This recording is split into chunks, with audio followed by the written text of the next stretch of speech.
Anak tadi jangan langsung kan? Itu untuk mengingat harapan kita pengen silaturahmi dengan kenalkan tim kita dulu, Bapak Ibu ya, yang tadi saya sampaikan itu Pak Budi atau sebelah kanan saya, Pak Daniel, kepala wilayah, plus juga perwakilan wilayah kerja kita Pak Maulana, baik itu dari pemberitaan terkait tentang bagaimana rekan-rekan media dari ini kita meningkatkan pemahaman masyarakat tentang pentingnya proses. Mungkin itu dari pembukaan dari saya. Selanjutnya mungkin kita langsung diskusi aja bagaimana ya. Izin memperkenalkan diri, saya sudah dikenalkan Pak Agim Maulana. Assalamualaikum warahmatullahi wabarakatuh. Ya, salam kenal ya Pak, selamat datang. Kemudian Ibu Tia juga ada yang namanya Pak. Itu dari paling Jawa Pos ya. Pak Eri. Nanti sesi berikutnya ada mungkin dengan beliau atau salam kenal. Kemudian Nofri Guntala, salam kenal ya Pak. Presiden ganti seperti itu. Nah, karena ini program negara, jadi kami berharapnya semua masyarakat ikut karena image-nya ini masih asuransi. Padahal kalau asuransi itu masih mencari untung rugi, profit oriented. Sementara BPJS Sostek itu badan itu tidak mencari keuntungan. Jadi bagi kami kalau jumlah peserta banyak atau sedikit, jumlah klaim banyak atau sedikit, sebenarnya nggak ngaruh kepada pribadi kami, kesejahteraan kami nggak ngaruh Pak, nggak ngaruh karena nggak akan memotong gaji kami dan sebagainya. Tetapi yang kami sayangkan adalah kalau seandainya tidak banyak warga menjadi peserta BPJS Sostek pada saat meninggal dunia, itu yang kami sedihkan Pak. Berarti kami gagal untuk memberikan informasi. Banyak cara sosialisasi yang kami lakukan. Kadang-kadang kami juga ingin melakukan sosialisasi dengan cara sedikit berbeda. Misalnya kemarin sudah kami lakukan setiap ada kejadian kriminal Pak. Karena saya suka ngikutin tuh di Instagram media-media yang cerita soal kriminal. Misalnya kemarin pedagang emas yang di depan kantor kita ini Pak, yang dia kena tujah kalau kata orang Palembang di Pasar Cupak, itu ternyata waktu kejadian itu sudah non-aktif pula kepesertaannya. Pak, itu sayang. Padahal kalau di saat itu aktif kepesertaannya, tentu dia dirawat di rumah sakit sampai sembuh, kita yang menjamin seperti itu. Atau petani di Kabupaten Solok yang paling banyak itu Pak, ya kena petir dan sebagainya, kayak di kemarin di Muara Bodi Sijunjung. Nah itu ada beberapa yang belum jadi peserta. Nah sangat disayangkan ternyata mereka belum jadi peserta. Harapan kami seluruh masyarakat di Sumatera Barat, khususnya di wilayah kerja kami Pak, itu menjadi peserta BPJS Sostek, menjadi peserta BPJS Sostek supaya nanti pada saat mereka meninggal dunia mereka memberikan warisan 42 juta buat keluarganya. Kami selalu mengajak kepada mereka kalau mati husnul khotimah atau suul khotimah itu Allah yang menentukan. Tetapi pada saat mereka meninggal tidak memberikan sesuatu yang bisa dipegang oleh keluarganya, kasihan malah jadi hutang.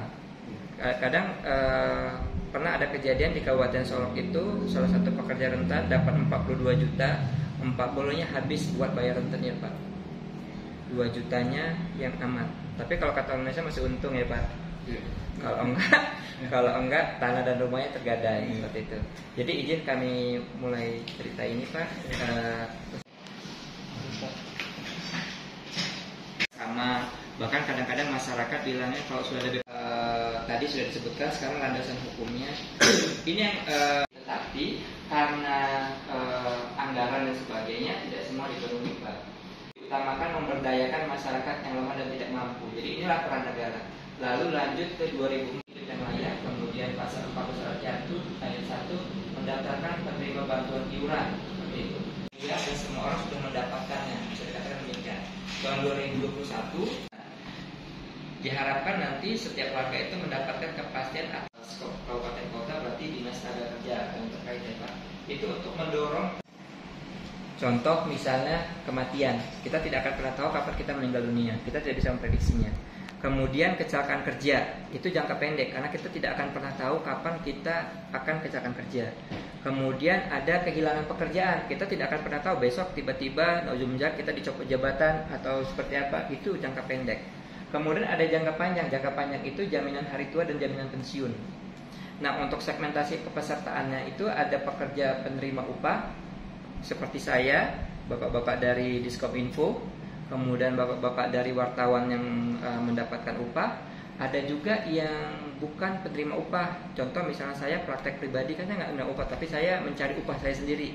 Atau supir-supir yang di terminal, pedagang, petani, YouTuber, konten kreator, penyanyi, pengacara, notaris, itu kan kadang-kadang mencari uang sendiri seperti itu Pak. Itu dikatakan bukan penerima upah atau informal. Kalau terkait program nanti kita diskusi lebih lanjut, tapi di kami menjelaskan kalau jaminan kecelakaan kerja itu dia memberikan perlindungan untuk resiko kecelakaan kerja dan penyakit akibat kerja.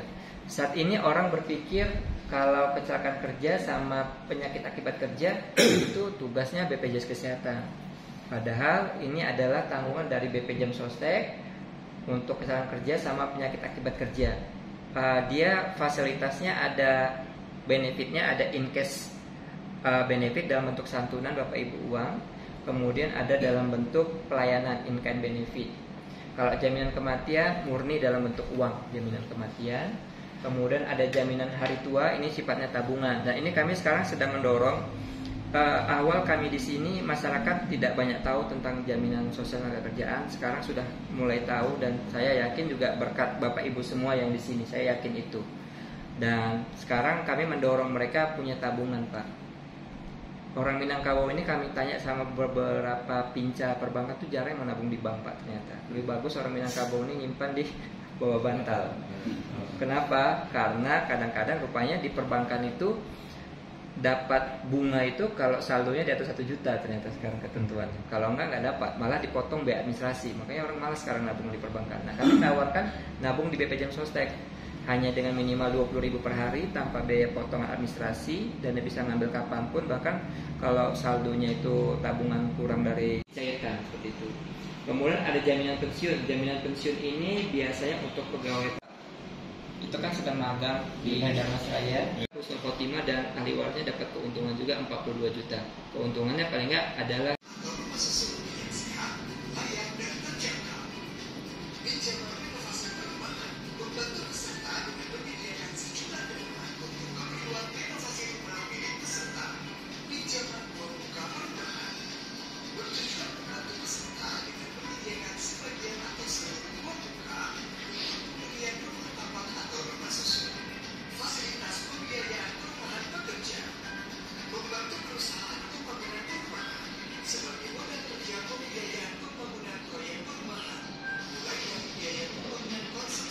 BPJS Kesehatan. Sampai kami jelaskan lagi, kami BPJS sudah angkat tangan oleh negara. Bapak, kalau si Junjung sama Sawalunto sama Pak polanya, itu sudah mulai banyak yang ke BPJS Sostek.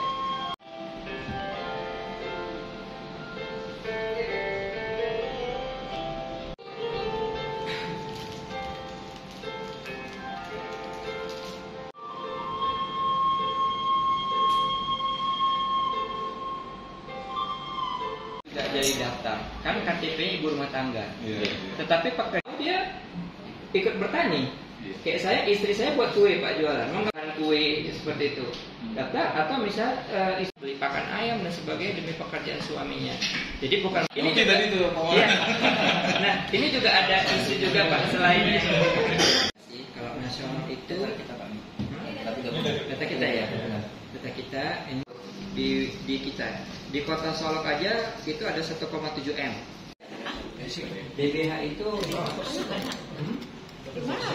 DBH Oil and Gas seperti itu. Iya.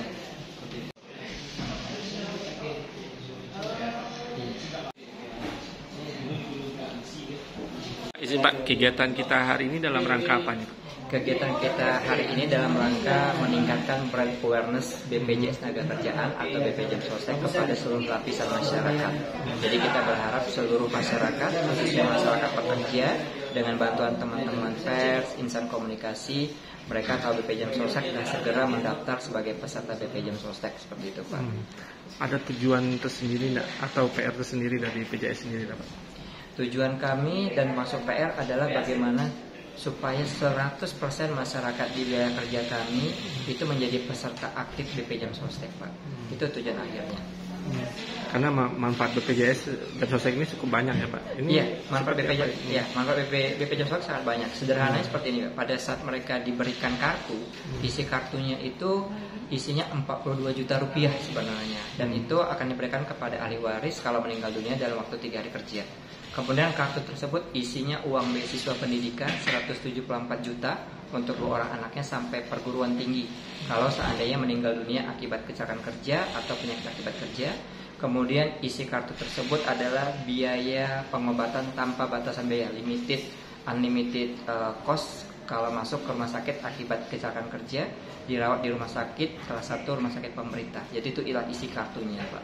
Termasuk juga uang dapur nanti, Pak. Pada saat dirawat dan diobatin di rumah sakit akan dapat uang dapur 30.000 per hari seperti itu, Pak. Untuk pembayarannya sendiri berapa nominalnya Pak? Untuk pembayarannya itu mulai dari 16.800 kalau ikut 2 program JKK dan JKM. Kalau mau ikut 3 program menabung ditambah 20.000, Pak. Dan bisa mendaftar di 20 kanal pendaftaran resmi BP Jam Sostek. Siap. Terima kasih Pak Maulana.